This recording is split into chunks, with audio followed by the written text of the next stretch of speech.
Hello and welcome to Double Talk. I'm Mark Steffen. I'm Teddy Aspen, and thank you for joining us on your Saturday. Ted, thanks for filling in again for the missing Michael Mandel. Yeah, and my pleasure. I know it's only been 1 week, but to me it feels like it's been 7 days. Yeah, well, that's true, how that works. Now, Michael and I actually will be in the show today.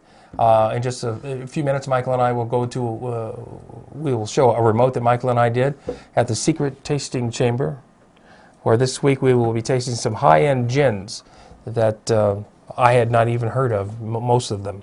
But before we get to that, this weekend had a lot of big wigs in town. Senator Martin Heinrich and Senator Tom Udall were in town. They were accompanying the Secretary of the Interior, Sally Jewell, who is in town looking at the Organ Mountains for the Organ Mountains Desert Peaks National Monument Initiative.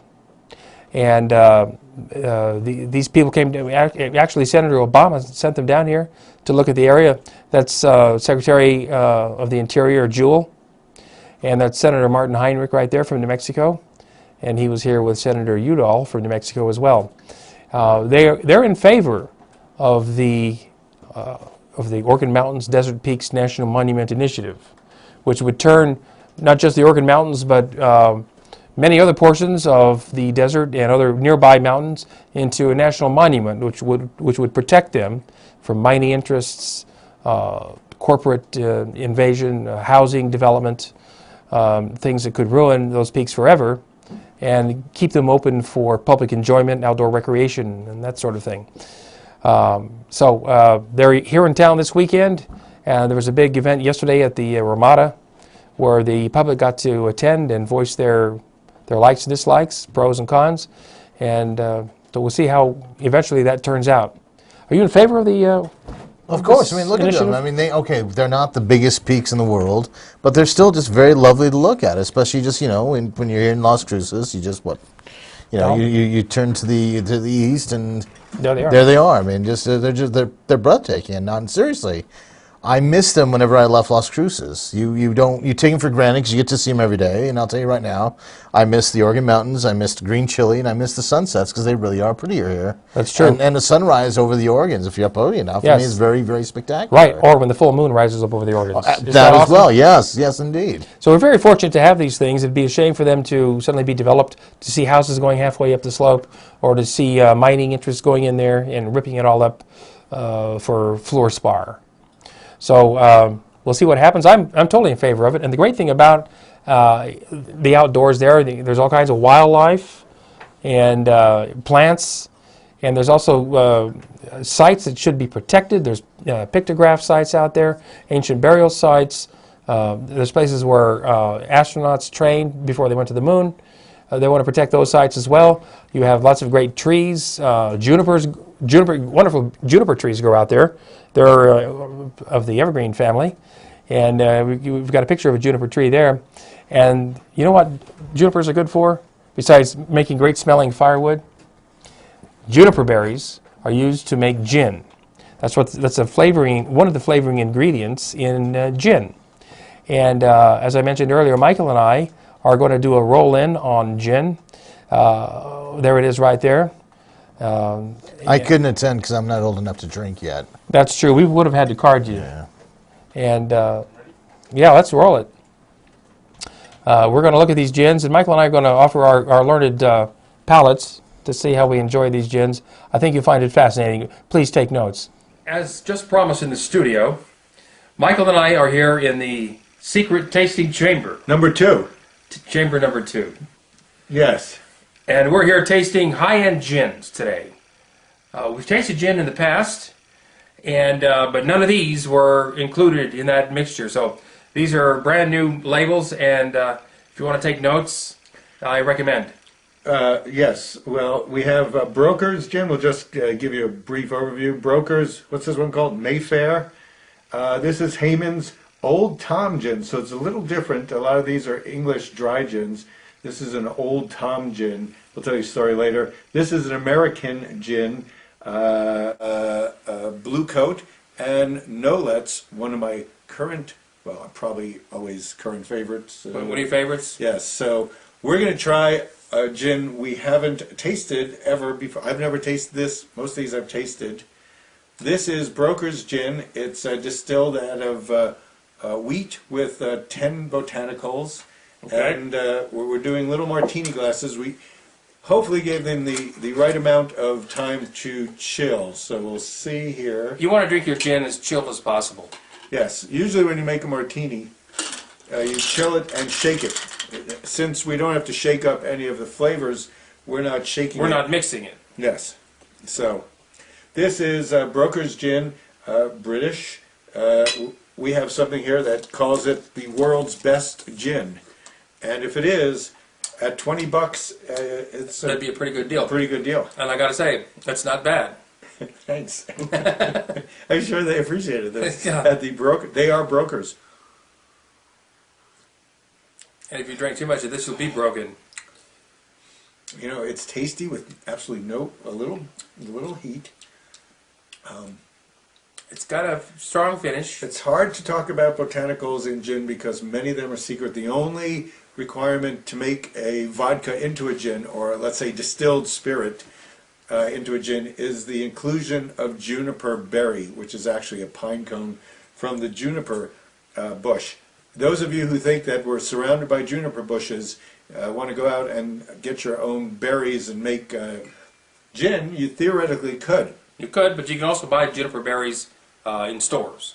However, yes, according to, I just came back from the cocktail conference. I don't know if you mentioned that last week. I was at the cocktail conference at a juniper seminar, and the best juniper, the one that most people use, probably in all these, except for maybe this one, is from the Apennine Mountains in Italy, the same place where they grow fine Italian wines. So what other flavor notes do we have here? It's a long, solid flavor. You know, gin could go good either straight, which makes it into the driest of dry martini. This is a great, solid flavor. You know, one could say this could be a good, best profile of a flavor. Nothing really stands out. The juniper, those of you who don't like juniper, this would work well for. The people who don't like juniper and who don't like gin and you like vodka, go have Hendrick's gin and you will then be sworn over to gin forever, because Hendrick's gin is a really good, it's the entryway gin. You know? Didn't we taste that on the last show? We did, Yeah. we did, and it was great. So Okay. Before the ice melts too much, we're going to taste Mayfair. Mayfair, this is a great bottle. Do you not love this bottle? The color's great, the shape is awesome. Obviously, you can see I've gone through a little bit of this, attesting to how much value I esteem it. We have it in this one. Yes. There you You go. want me to doodle it out?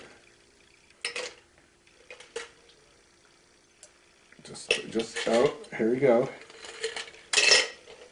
Mayfair gin, British, quite classy. The Brokers, I think, was about $21 at Specs. Mayfair's, This is much more mild, I think. It has a much milder finish. It's not as strong tasting, I would say. Probably has less botanicals. it's got some weird flavor coming up. You know, one of the things that they use in it is angelica root or angelica root or orris root. Some of Some of them have citrus flavors. You know, the Hendrick's, the gateway drug to gin, has rose blossom and cucumber is the predominant flavor, and you can't resist that cucumber. The cucumber is just great. It is. So This is much milder, I find, Michael. Don't yes, it's really smooth. Would this work? I don't know if you could fight vermouth. You could probably just drink this straight because. You know, have you seen those vermouth misters? You just, Yeah, I did. that's all you want to do with this. A mist. It's got a lot of flavor though. The flavor blossoms in the upper front palate. I could drink this straight much more easily than I could this. And once you're drunk, how could you drink it? Any way possible. Like this. Okay. This is pretty darn good. Ooh. I mean, the flavor, as it, you know, you I know we should be spitting these out so that we can stay sober for the rest, but if you allow the flavor to linger on your palate, it just starts to get warm and fills out, I think. No, we're not the spitting out type of tasters, Michael. We need the entire experience. We're willing to do that for our audience. Yes, we're forced. We usually, when we drink in a bar, we usually spit it out. Well, it depends on who you're sitting next to. What do you mean, we, Whitey? Yeah, this was your glass, right? Yes. Okay, we should be filling up the no-lets now. You want to do that, or you want me to do that? Go ahead, it's closer to you. While I'm doing this no-lets bottle is incredibly heavy. The top, I was told, was based on the gear shift of a Bentley. So you could actually use that in your Bentley. You could actually attach this to a Bentley, or any gear shift handle. Really, this could be the knob. You could put this on the end of a cane, like Bat Masterson, and you could really whack somebody. Good with old Bat. So Gin gives you Bat Masterson. You put this on his cane, and you put this on his head, Yeah. and you got Bat Masterson made out of gin bottles. Yes. What are we up to? We're now tasting Heyman's Old Tom. I don't know if you can see the little cat there, whichever camera we're at. Old Tomcat. Yes, and they put a metal thing in front of the gin parlor, and you'd go up and say, "Puss, Puss, give me 2 cents worth of gin." And if you heard the word meow, you put your mouth by a lead pipe coming from some part of the cat. I'm not sure which part. And you would get this Old Tom's gin. I think the recipe's a little different than other gins. I only had this like once, so I'm not sure what the flavor was. And one thing we've been making recently is Negronis. And Negronis are wonderful, but the gin has something to do with them. There's many different things that go into Negronis that change their flavor. I'm waiting for you most of the time. I can see that. This has a much sweeter essence to it. I think you'll agree. Oh yes, it's Based on whatever. totally different, isn't it? Complete. You wouldn't even think it was gin. It almost tastes like an ice cream gin. It tastes nothing like these other like gins. an ice cream gin. So Old Tom's is its own mixture. It's quite pleasant. There's also Plymouth gin, which we're not tasting, but the nuance of Plymouth gin to this is minimal. If we have time, we'll do Plymouth gin, but we always have other shows. Knock on wood. We don't know. It depends on how much our sponsors pay us. This is quite refreshing, as it is. This Being chilled, really, it's all you need. there's a little vanilla. Do you taste a little underpinning of? Maybe that's what makes it taste like. What'd you say? Creamy vanilla, ice creamy. It's definitely got a sweet tinge to it. It's a pleasant. It's not too sweet though. No, I don't care much for sweet. I can liquors. see why in the old days, 1736, for instance, people said, "Sure." You could easily drink I a whole could lot drink of this this. stuff. Yeah, you just think Couldn't it's you? candy. This is like slight candy-ish. Very interesting. You could use this. In the cocktail conference, people were trying to enhance all sorts of things with all sorts of other flavors. Nobody has really experimented with this that much that I know of. In fact, Heyman's Gin was not even represented in the cocktail conference. Now, this cocktail conference you attended, do they hold that every year in San Antonio? It's been there for the last 3 years. They say that the cocktail culture in San Antonio has blossomed since it started because everybody who's at the cocktail conference mostly were bartenders from the area, and they were really interested in all of the different concoctions that other people came up with. So you're learning all the time. And that's why I went there, to learn all about cocktails. I learned about Old Tom's Gin, learned about the juniper that goes into all these things, and you learn about things to use to mix with your cocktails. So, It doesn't look like does they San have much Antonio of it. have a lot of martini bars and that sort of? They do have a lot of, not a lot, like probably about 5 to 8 bars. Well, right in the area we were in, there were at least 3 bars. that catered, and within a short radius there were probably another 4 bars, which is how many more bars than we have? We have Many. Well, these are freestanding bars. They're not part of hotels or restaurants, right? That's true. One bar was pretty much, but they all serve food. Oh, okay, they're restaurants as well. Bohannon's, I went to Bohannon's, they had a thing. Bohannon's in San Antonio is the first bar to open after Prohibition was done away with in 1933. First So one in Texas, or first one in America. Ooh. Hard to believe. You think Chicago, New York? You would think that, but Bohannon's was the first one that was in America. So they just took a speakeasy and then just opened it legally. Yeah. This is an American gin. What they use is American juniper. So we clicked already. Yes. We'll click again.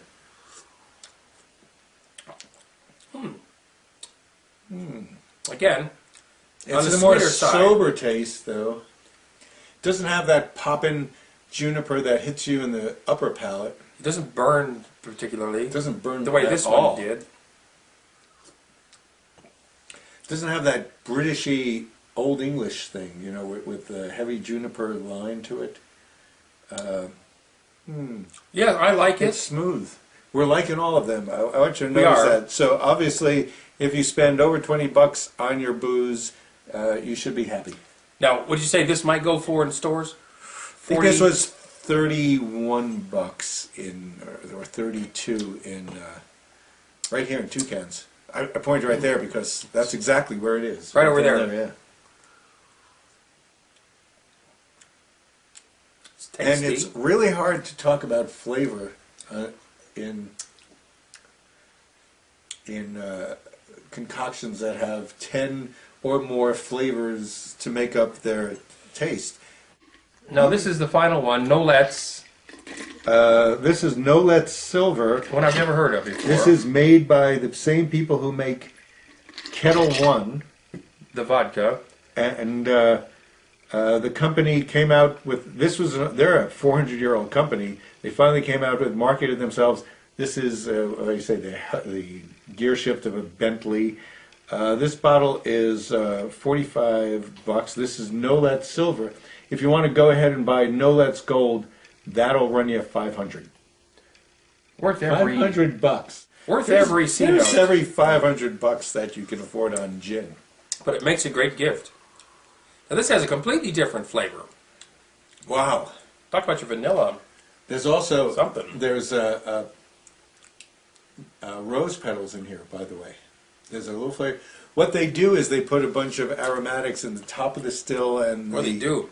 Completely different aromatics from the other ones. This would be closer. This is almost beautiful, isn't it? Would you use the word beautiful? Fragrant in your mouth. Fragrant. Like we said, Hendrix uses rose petals. This, I think, uses rose petals. Not as much cucumber. I think there's a little citrus in here. And then there's things you can't quite place your tongue on. But they're interesting things, aren't they? Yes. God, I don't know what they are. Orris root, King of Siam, tobacco. I don't know. Is this amazing? I just can't place some Is things this in there. amazing? They are though? quite flavorful. These Yeah. flavors are just Never great. had anything like it before in my life. Well, this is why I am glad to have procured this. Yeah. It's a great gin. This is another one you can easily drink straight or on the rocks. Actually, vermouth, I I had think, the- would ruin this. In fact, when I had this the second time I ever had it, I asked the bartender if he thinks you should do vermouth. He said no. And perfectly chilled, this is just wonderful. It is. It's flavorful. It's just great. And I'm sure a cocktail in a bar around here probably run you $12. And you probably would. And you won't get this in a bar around here because nobody carries No Let's Gin. I think you got to go to El Paso or Arizona.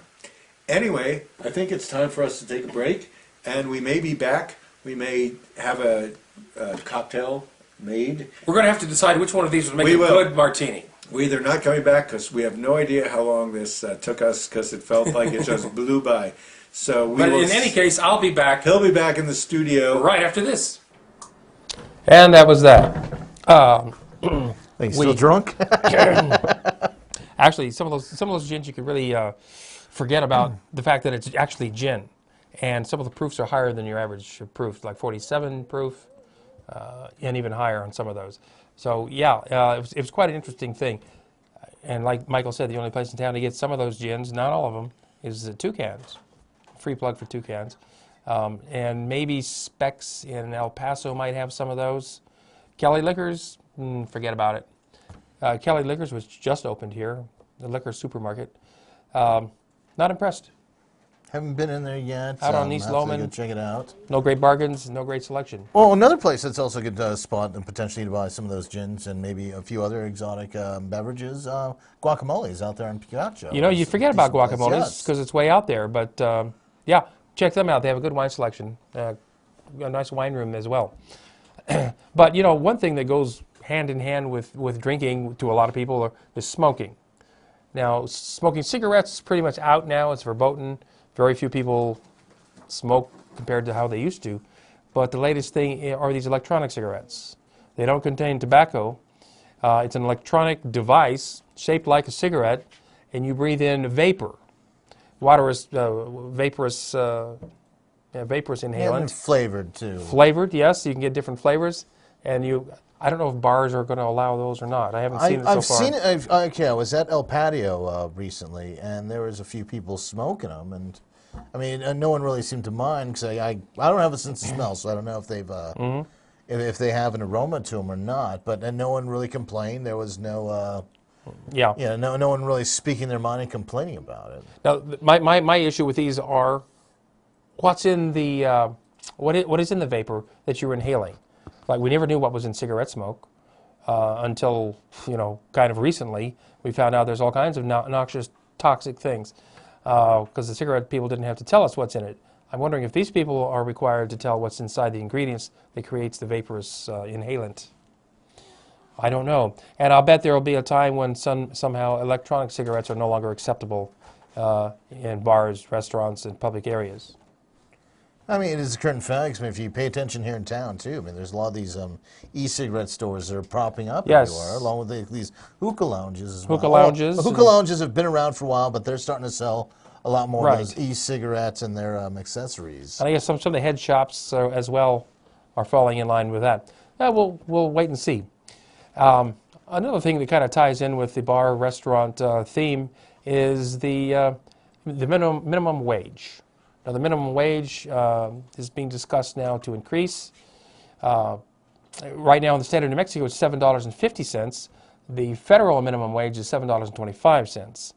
Albuquerque has its own minimum wage of $8, and Santa Fe just raised theirs to $10 an hour. Although we say $7.50 is the minimum wage, that's unless you work in a bar or a restaurant. Then they're allowed to pay you $2.13 an hour, with the assumption that you'll make it up to minimum wage with all your tips. But still, you're only making minimum wage. And how can you really survive on that, especially if you have a family and expenses that a family head of a household would have? And if you compare the minimum wage now to what it was in the 50s, we are way behind what it should be. So I don't know how these people who work in bars and restaurants make it, because in Las Cruces and Doña Ana County, it's a poor county, it's a poor state. People around here are not very good tippers, I've noticed. Well, also that too. But I remember back when I was a youth and we'd go out to eat or go someplace, the tip was all based off of the service. If you liked someone, you gave them a tip. Right. It wasn't mandatory. Something that the whole concept of tipping or having people work for tips, I think, is a ludicrous idea. Just stupid. 'Cause, I mean, yeah, you're right. One, they don't really make enough money to really support themselves, and two, it should be based on the service. I don't want to have to feel obligated to getting just poor service, which I have gotten here in the past. Yes. I do feel a bit guilty for not tipping, but on the same note, if they didn't earn it. Yeah, I feel that my anger kind of justifies that they weren't worth it. Right. Well, if they work for the tips, then they should earn the tip. I think tip actually means to ensure prompt service. So with that in mind, you should tip them up front, seems to me. That might be one good way for them to take good care of you. Well, we'll see. Now, I went out the other night to M5 for dinner. I went there on the Thursday night when they have the specials. and you save quite a bit of money if you do it that way. They have an appetizer menu, and each appetizer is $10 each. Well, on Thursday night, you can get the entire dinner for $12, so you might as well do that. Now, I found the food to be quite good. I didn't have a problem there at all, but again, it was the service that suffered. They were late in bringing the drinks. We had to wait 15 minutes just to get a cup of coffee. Had to wait 10 minutes just to get the martini that came before dinner. In fact, the dinner came before the martini was over with, and then I had to wait another 10 minutes for the glass of wine to show up. And that's all based on the waitress. So I don't think she's been trained well enough. And also, people who were seated after us received their food before us. So I'm not really very impressed with the service at M5. So I have to give the food, say, an 8+. I have to give the service there probably a 7, 6.5, 7. I'm sorry to say. But I did tip the waitress. After all, I didn't tip her maybe as well as I might have had she been a good waitress. We're going back to the whole minimum wage thing too. Is what's the idea that they're probably discussing on trying to raise minimum wage to? I mean, how much are we talking about? They want to do it in increments, $8, eventually up to $10. Okay, the problem I have with this, I mean, don't get me wrong, yeah, it'd be nice to work and earn more money to put in my Yes. pockets, but the dilemma is every time minimum wage increases, the price of everything else increases to make up to pay for the employees to earning that minimum wage. Is this really a good idea? Well, if the people who are working, who are making the minimum wage, got more of a minimum wage, they might be able to afford to eat in the same restaurant in which they work. It's just like in the maquiladoras in Mexico. The people who work in those factories can't even afford to buy the products they're manufacturing because they're paid so poorly down there in Mexico. Yet, Ford Motor Company that has its cars made down there in Hermosillo, Mexico, the Ford Focuses and so forth, they don't pay the workers more if they sell more cars. So the corporations are making a killing by having maquiladoras in Mexico and other places like China and India.